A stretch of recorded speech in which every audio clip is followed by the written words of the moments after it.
हाय। तो video start करने से पहले एक छोटी सी कहानी सुनाता हूँ। एक बार ना एक लड़का था जिसकी लाइफ कुछ इस तरीके की थी कि कभी एक्सपेक्ट नहीं कर सकता था कि उसके फ्यूचर में क्या होने वाला है। जब स्कूल में था तब उसके बहुत सारे सपने थे कि बड़ा हो जाऊंगा तो अपने माँ बाप का नाम रोशन करूंगा, खुद भी बहुत पैसा कमाऊंगा और अपने लिए एक घर खरीदूंगा, एक गाड़ी खरीदूंगा, अपनी माँ को उसमें बिठाऊंगा, अपने पापा को घर गिफ्ट करूंगा। बहुत सारे सपने थे उसके अंदर, लेकिन परिस्थितियां कुछ ऐसी थी कि उसके जो पिता थे उनका बिजनेस खत्म हो गया। माँ के पास में भी कोई बहुत अच्छा सोर्स ऑफ इनकम नहीं था जिसके थ्रू वो कुछ पैसे कमा के ला पाती। थोड़ा बहुत घर चलाने भर का ही हो पाता था। सिचुएशन ऐसी थी कि कॉलेज जाने के लिए पैसे नहीं थे। जिस कॉलेज में एडमिशन होना था उसके लिए क्वालिफाइड तो हो गया, लेकिन कॉलेज की फीस इतनी थी कि वो उसे अफोर्ड नहीं कर सकता था। दिल बहुत बार टूटा उसका। उसने भी सोचा मन ही मन में कि यार मेरे साथ ही ऐसा क्यों हो रहा है। लेकिन उसका जो माइंडसेट था, उसने उससे ये कहा कि परिस्थिति जैसी भी हो हम इस समय को पार कर लेंगे। प्रॉब्लम्स तो बहुत सारी थी लाइफ में, लेकिन उसके बावजूद उस लड़के ने हार नहीं मानी और आज वो लड़का आपके सामने बैठा हुआ है। हाय, मेरा नाम है हर्षवर्धन शुक्ला और आज मैं एक कंटेंट कोच हूँ, साथ ही साथ में एक बिजनेस कोच हूँ। मैं लोगों की हेल्प करता हूँ कि वो और बेटर कंटेंट कैसे बना सकते हैं और उस कंटेंट के थ्रू अपना बिजनेस कैसे स्टार्ट कर सकते हैं। लेकिन चीज़ें ना हमेशा से इस तरीके से नहीं थी। आज मैं ये सारी चीज़ें कर पा रहा हूँ सिर्फ कुछ मेरी ऐसी आदतों की वजह से, कुछ मेरी ऐसी हैबिट्स की वजह से, जिसकी वजह से आज मैं यहाँ पे पहुँच पाया हूँ। तो ये जो वीडियो है इसके अंदर मैं आपको प्रॉपरली बताऊँगा कि कौन सी ऐसी 5 मेरी आदतें थी जो आज 23 साल की उम्र में मुझे यहाँ तक लेके आई हैं। तो आगे जाने से पहले मैं आपको एक बात बता दूँ कि ये जो 5 आदतें हैं ये कोई पॉइंट्स नहीं है कि बस आपने वीडियो देखा, पॉइंट्स सारे क्लियर हो गए और वीडियो बंद करके खुश हो गए। ये 5 आदतें हैं, इन्हें डेली लाइफ में इम्प्लीमेंट करना पड़ेगा। तो नंबर 1 जो आदत है वो है नो स्मोकिंग, नो अल्कोहल। तो आपने कई बार ये चीज़ सुनी होगी कि यार एक बार पीने से क्या हो जाता है, मैं तो ओकेजनली पीता हूँ ना बस। प्रॉब्लम ये है एक बार पीने से बहुत कुछ हो जाता है। सोच के देखो, अभी हमारा ये दिमाग है, इसको आपने ये बोल दिया, ये एक प्रॉब्लम है कि यार मैं टेंशन में हूँ या फिर मेरी लाइफ में कुछ प्रॉब्लम्स चल रही है और इसका जो टेम्पररी सोल्यूशन है वो ये है कि मैं शराब पी के इस गम को भुला सकता हूँ या फिर सिगरेट पी के अपने माइंड को थोड़ा सा रिलैक्स फील करवा सकता हूँ। अब आपने अपने दिमाग को एक सोल्यूशन दे दिया, टेम्पररी सोल्यूशन दे दिया जो उसको एक किक भी देता है और साथ ही साथ में प्रॉब्लम भी थोड़ी देर के लिए गायब हो जाती है। आज के दिन में जितने भी एडिक्ट है ना, ये सब एक समय पर यही बोलते थे कि यार एक बार पीने से थोड़ी कुछ हो जाता है या फिर मैं तो ओकेजनली पीता हूँ बस। तो एक चीज़ को हमेशा याद रखो कि जिस चीज़ से तुम्हें फ़ायदा नहीं मिलने वाला है उसके अंदर घुसने का कोई भी फ़ायदा नहीं है। मेरे कोई भी दोस्त शराब नहीं पीते हैं, मेरे कोई भी आसपास वाले लोग सिगरेट नहीं पीते हैं, जिसकी वजह से आज तक मुझे भी कभी ज़रूरत नहीं पड़ी। क्या ऐसा है कि मेरी लाइफ में प्रॉब्लम्स नहीं होती हैं? मेरी लाइफ में बहुत सारी प्रॉब्लम्स रही हैं, उसके बावजूद मुझे आज तक ये करने की ज़रूरत नहीं पड़ी। क्यों? क्योंकि मुझे कोई आसपास बताने वाला ही नहीं था कि भाई शराब P low, cigarette P low, इससे प्रॉब्लम सॉल्व हो जाएगी। अब मान लो आप एक ऐसे ग्रुप का पार्ट हो जहाँ पर ये शराब पीना, सिगरेट पीना नॉर्मल है। अब देखो, इसको जो पीते हैं या इसको जो कंज्यूम करते हैं वो कोई बुरे लोग नहीं होते हैं, ठीक। लेकिन आप कैसे बच सकते हो, इसके लिए एक सिंपल सा आंसर देता हूँ। अगर कोई मुझसे पूछता है ना कि भाई थोड़ा सा ट्राई करके देखो, थोड़ा सा पी के देखो, थोड़ी सिगरेट पी के देखो, तो मैं उनसे डायरेक्टली कह देता हूँ कि यार मेरे जो डॉक्टर है ना उन्होंने मुझे मना करके रखा हुआ है। और जब मैं ये चीज़ बोलता हूँ सामने वाले के पास में कुछ बचता ही नहीं है बोलने के लिए, और वो कहता है अच्छा डॉक्टर ने मना किया है, चलो तब तो ठीक है, कोई बात नहीं, मत पियो। इस तरीके से अगर मैं ऐसी सिचुएशंस में भी बैठा होता हूँ जहाँ पे लोग शराब पी रहे हैं या फिर सिगरेट पी रहे हैं, तो फिर कोई मुझे फोर्स ही नहीं कर पाता। एक बात हमेशा ध्यान रखना, ये जो सिगरेट और शराब होती है ना, मैक्सिमम टाइम्स इसे इंट्रोड्यूस कौन करवाता है? हमारे दोस्त। और ऐसे जो दोस्त होते हैं वो मुझे मेरे दूसरे पॉइंट पे लेके आते हैं, चूज़ योर फ्रेंड्स वाइजली। तो मैंने ये बात इंस्टाग्राम के ऊपर भी कई बार बताई है कि मेरे जो ज़्यादातर दोस्त हैं वो केवल 4 या 5 ही हैं और वो सब 10 साल से भी ज़्यादा से हैं मेरे साथ में। हम स्कूल में दोस्त बने थे और उस समय से लेके आज तक हमारे जो गोल्स हैं, हमारी जो वैल्यूज़ है, हमारा जो बात करने का तरीका है और हमारा जो माइंडसेट है वो बहुत ज़्यादा सिमिलर है। अब मैं आपके सामने जो भी हूँ इसमें इन सब लोगों का बहुत बड़ा हाथ है। मेरे दोस्त, जब मैं स्लैक ऑफ कर रहा होता हूँ या फिर जब मैं परेशान होता हूँ, जब मुझे ऐसा लगता है कि मैं गिव अप करने वाला हूँ, तब यही लोग हैं जो आके मुझे पुश देते हैं और मुझे बताते हैं कि भाई तू कर सकता है। मेरे सारे दोस्त, कोई सीए बनना चाहता है, कोई लॉ के अंदर है, कोई अपना खुद का बिजनेस रन कर रहा है, अलग अलग फील्ड से हर कोई है। अभी क्या है कि हम सब दोस्त साथ में मुश्किल से 4 महीने में एक बार मिल पाते हैं, बिकॉज अभी बड़े हो गए हैं, रिस्पॉन्सिबिलिटीज़ भी है, बहुत कुछ है। लेकिन जब साथ में मिलते हैं ना तो ऐसा कुछ भी नहीं होता कि यार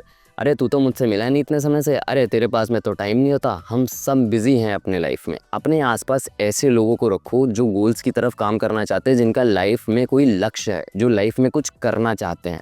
और मैं एक बात बताता हूँ, जो दोस्त होते हैं ना, अगर आपको अच्छे दोस्त चाहिए, अगर आप चाहते हो कि ऐसे दोस्त आपको मिले जो हमेशा आपका साथ दे, बुरे समय पे आपके साथ में खड़े हो, तो आपको सबसे पहले खुद वो दोस्त बनना पड़ेगा। मैं खुद वो इंसान बना जिस तरीके के इंसान मुझे खुद चाहिए अपनी लाइफ के अंदर। तो आपको भी मेरा यही सजेशन है कि आपके जो दोस्त हैं उनको बहुत वाइजली चूज़ करो, बिकॉज आपके जो दोस्त हैं वो आपको बिगाड़ भी सकते हैं और वो ही आपको एक टॉप लेवल पे भी लेके जा सकते हैं। मेरे साथ में तो यही हुआ। एंड अगर आपके ऐसे दोस्त हैं तो कमेंट सेक्शन में ज़रूर बताना। और बुरे दोस्तों से हम आते हैं पॉइंट नंबर 3 पे, गॉसिपिंग। हमारी जनरेशन की ना ये सबसे बड़ी प्रॉब्लम है कि किसी को मुंह पे कुछ जाके बोलना मतलब इतना ज़्यादा ख़राब लगता है कि हम पीठ पीछे उनकी बुराई करते हैं। मेरे साथ में भी ये चीज़ थी कि मैं भी शुरुआत में पीठ पीछे लोगों की बुराई करता था। लेकिन खुद सोच के देखो यार कि जब आप किसी की पीठ पीछे बुराई कर रहे होते हो तब उसे तो सुनाई दे नहीं रहा है, आपकी नेगेटिविटी उस तक पहुंच नहीं रही है। वो नेगेटिविटी जा कहाँ पे रही है? वो नेगेटिविटी हमारे अंदर जाती है, और जब वो नेगेटिविटी हमारे अंदर जाती है वो हमारे दिमाग के अंदर जाती है, और फिर हम ऐसा फील करते हैं कि यार कभी हम खुश क्यों नहीं रहते। अगर तुम एक नेगेटिव एक्टिविटी कर रहे हो जिसके अंदर कोई और तुम्हारे पास में इंक्लूडेड है ही नहीं, तुम्हारे सामने है ही नहीं, तो वो एनर्जी कहाँ जाएगी? एनर्जी फ्लो होती रहती है, जगह पे रुकती नहीं है। वो एनर्जी तुम्हारे अंदर ही फ्लो होती रहेगी। सोच के देखो यार, जो इंसान तुम्हारे साथ बैठ के किसी और की बुराई करता है, वो इंसान किसी और के साथ बैठ के तुम्हारी भी बुराई करता होगा। और अगर तुम खुद वो इंसान हो, दूसरों की बुराई करते हो, तुम्हारे ऊपर कौन भरोसा करना चाहेगा? अगर कोई तुम्हारे ऊपर भरोसा ही नहीं करेगा तो कैसे जी पाओगे यार? कैसे अपने साथ में रह पाओगे? कैसे ये बेयर कैसे कर पाओगे कि यार मैं एक ऐसा इंसान बन चुका हूँ जिसके ऊपर कोई ट्रस्ट ही नहीं कर सकता? अब भाई गॉसिपिंग हम सबने अपनी लाइफ में कहीं ना कहीं तो की ही है, लेकिन मैंने इसका सोल्यूशन कैसे ढूंढा? मैंने ये सोचा कि अगर किसी इंसान से मुझे कोई स्पेसिफिक प्रॉब्लम है तो फिर भले ही इससे सामने वाले को बुरा लग जाए, मैं डायरेक्टली उसके मुंह पे वो बात बोलूंगा जाके। किसी की पीठ पीछे उसकी बुराई नहीं करूंगा। अगर मैं डायरेक्टली उसके मुंह पे बोलूंगा ना, सच बता रहा हूँ एक्सपीरियंस के हिसाब से, सामने वाले को इतना बुरा लगता नहीं है जितना हम सोच रहे होते हैं कि अरे यार इसको तो बहुत ज़्यादा बुरा लगेगा, ये तो मतलब एकदम मेरी दोस्ती इससे टूट जाएगी। एक ऐसा इंसान जो एक फीडबैक को सुन के तुमसे दोस्ती तोड़ दे, ऐसे इंसान के साथ में तो वैसे भी नहीं रहना चाहिए ना। अब गॉसिपिंग को अपनी गाड़ी से ठोकर मारते हुए हम पहुंच गए हैं हैबिट नंबर 4 पे, फिजिकल एक्टिविटी या फिर किसी भी तरीके के स्पोर्ट्स। यार स्पोर्ट्स का ना मेरी लाइफ के अंदर 80% से भी ज़्यादा कॉन्ट्रीब्यूशन रहा है, लिटरली 80% से भी ज़्यादा। आज जो मैं इंसान हूँ, आज जो मेरा माइंडसेट है, उसके अंदर जो सबसे बड़ा कॉन्ट्रीब्यूशन था वो स्पोर्ट्स का ही था। ये होता कैसे है?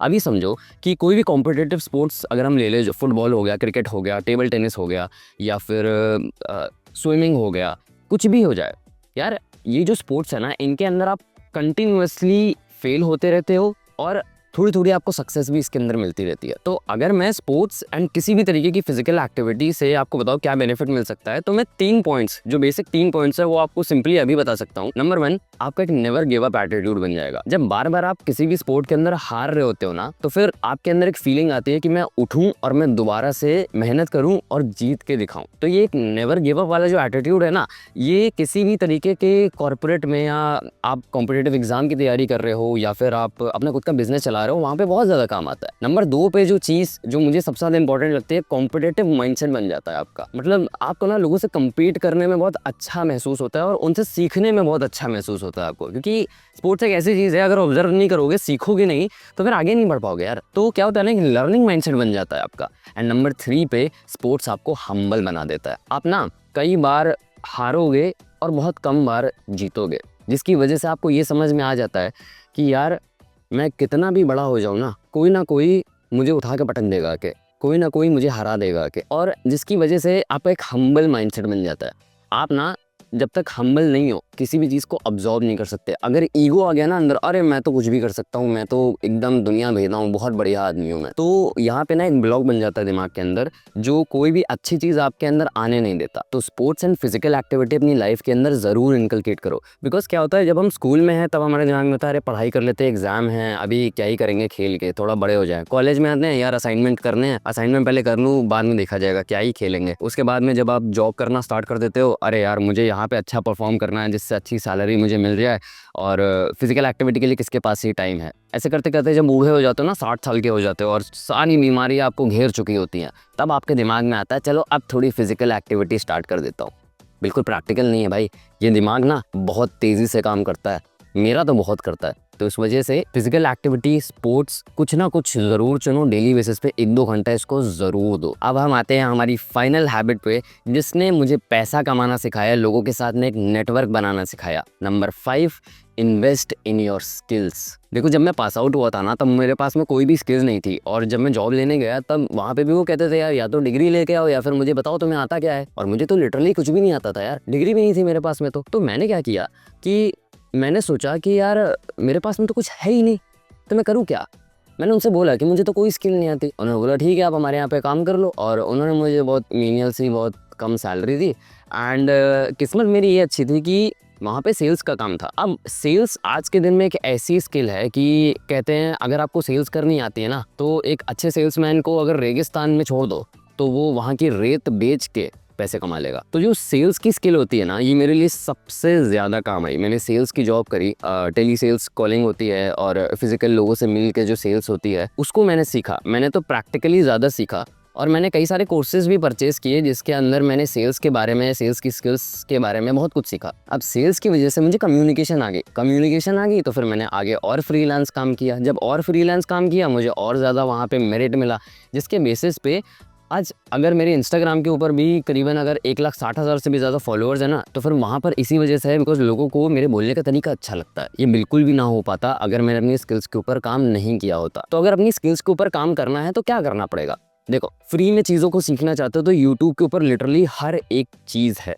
आप यूट्यूब से सीखिए, एक बेसिक लेवल की चीज़ आप यूट्यूब से बहुत आसानी से सीख लोगे। उसके बाद में अलग अलग बुक्स परचेज़ करो।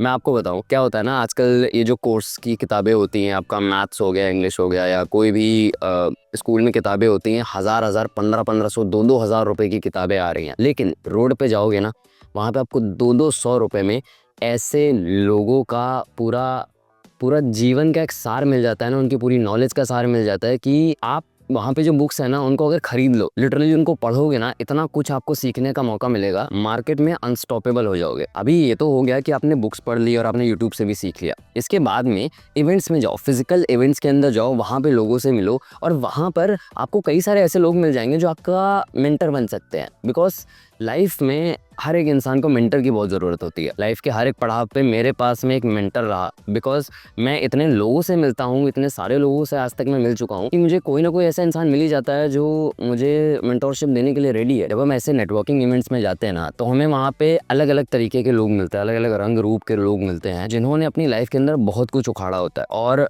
अगर आपको भी लाइफ में कुछ उखाड़ना है, सबसे आसान तरीका है कि जिसने उखाड़ा है ना उससे कुछ सीख लो जाके। मैंने ऐसे ही किया है लिटरली। अभी जो इवेंट्स होते हैं अगर आप ढूंढोगे जाके तो आपको 2000, 5000, 10,000, 15,000 में आसानी से ये इवेंट्स मिल जाएंगे। उसके बाद आप जब उनसे सीख लो अपनी स्किल से, जब अपनी स्किल को एज अ सर्विस बेचने लगो, तो फिर वहाँ से जो पैसा आए फिर उसे इन्वेस्ट करो और चीज़ें और बेटर चीज़ों को सीखो। फिर उसके बाद में और भी कोर्सेज होते हैं जो 30,000, 50,000, 1 लाख, 2 लाख रुपए के होते हैं। मैंने मतलब आपको बताऊँ 1.5 लाख से भी ज़्यादा खर्च किया है कोर्सेज।